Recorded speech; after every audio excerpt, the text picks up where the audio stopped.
بسم اللہ الرحمن الرحیم۔ زاہد شاہ صاحب، آپ کا میسیج میں نے سنا، دو چار چیزیں اس میں توجہ طلب ہیں۔ مولانا اللہ وسع صاحب کا بھی بیان آ گیا ہے، اور مولانا زاہد الراشدی صاحب کی بھی ایک کلپ ہے، وہ بھی آپ کی نظروں سے گزری ہوگی۔ جمعیت علماء اسلام کا بھی موقف ہوئی ہے، اور تھوڑی دیر میں ابھی قیادت کی طرف سے بھی اس پر واضح موقف آ جائے گا۔ قائدیانیوں کو اقلیتوں کے کمیشن میں شامل کیا گیا ہے۔ اس حوالے سے دیکھیں، سب سے پہلی بات یہ ہے کہ ہمیں کوئی اعتراض نہیں ہے جس طرح باقی اقلیتوں والے اس میں شامل ہو جاتے ہیں، لیکن یہاں توجہ طلب بات یہ ہے کہ کیا قائدیانی آئین پاکستان کو تسلیم کر رہے ہیں؟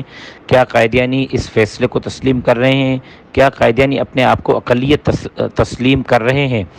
اگر قائدیانی آئین پاکستان کا انحراف کر رہے ہیں، اگر قائدیانی اس فیصلے کو قبول کرنے کے لیے تیار نہیں اور اپنے آپ کو مسلم کہلواتے ہیں، تو پھر اس کمیشن میں ڈالنے کا کیا مطلب ہے؟ آج وفاقی کمیشن میں، کل صوبوں کی کمیشن میں، پھر کل ضلعی امن کمیٹیوں میں، پھر محرم اور رمضان کی میٹنگوں میں، تو ایک نیا پنڈورا بکس کھل جائے گا۔ ہاں، قائدیانی یہ فیصلہ کریں کہ ہم اور کہیں کہ ہم غیر مسلم ہیں، کافر ہیں، اور جس طرح باقی غیر مسلموں کو اقلیتوں کی اور منارٹی کی سیٹوں پر لیا گیا ہے تو ان کو بھی لینے میں کوئی حرج نہیں، لیکن اگر وہ آئین کے منحرف ہیں اور پاکستان کے آئین کو تسلیم نہیں کر رہے، آئین کو بات ماننے کے لیے تیار نہیں ہے، تو میرا خیال ہے کہ ان کو پھر نوازنا نہیں چاہیے۔ ان کو آئین پاکستان کے نہ ماننے کے جرم میں سزا دی جائے، اور سزا کے وہ مستحق ہیں، پہلی بات۔ دوسری بات یہ ہے کہ پی ٹی آئی والے یہ کہہ رہے ہیں کہ پہلی مرتبہ زندگی میں کوئی ایسا کام ہوا ہے کہ قائدیانی کو اقلیت میں شامل کیا گیا ہے۔ یہ بات غلط ہے۔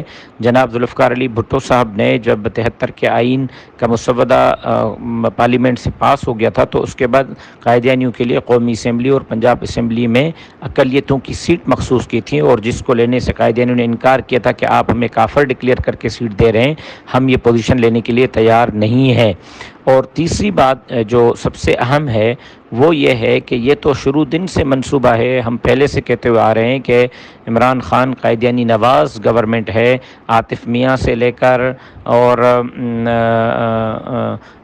آسیہ ملعونہ سے لے کر، تھر پارکر کے مراکز سے لے کر، کراچی کے صدر میں مسجد میں جمعہ کی نماز سے لے کر، کرتارپور کے بارڈر کے ذریعے بہانہ بنا کر سکھوں کا قائدیانیوں کے لیے راستہ ہموار کرنا، یہ ان کے ایجنڈے کا حصہ ہے، اور وہ اس ایجنڈے پر کام کر رہے ہیں۔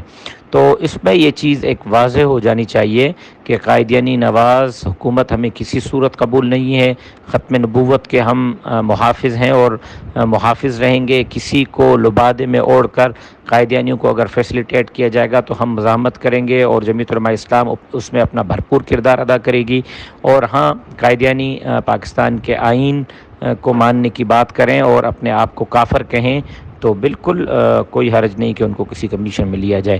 تو آپ کا میسج آیا ہوا تھا، میں نے دیر سے دیکھا، میں اس پر معافی چاہتا ہوں۔ یہ ایک موقف ہے جماعت کا اس حوالے سے جو میں نے آپ کے سامنے رکھ دیا ہے، باضابطہ طور پر بھی انشاءاللہ تھوڑی دیر میں موقف آ جائے گا۔ السلام علیکم ورحمۃ اللہ وبرکاتہ۔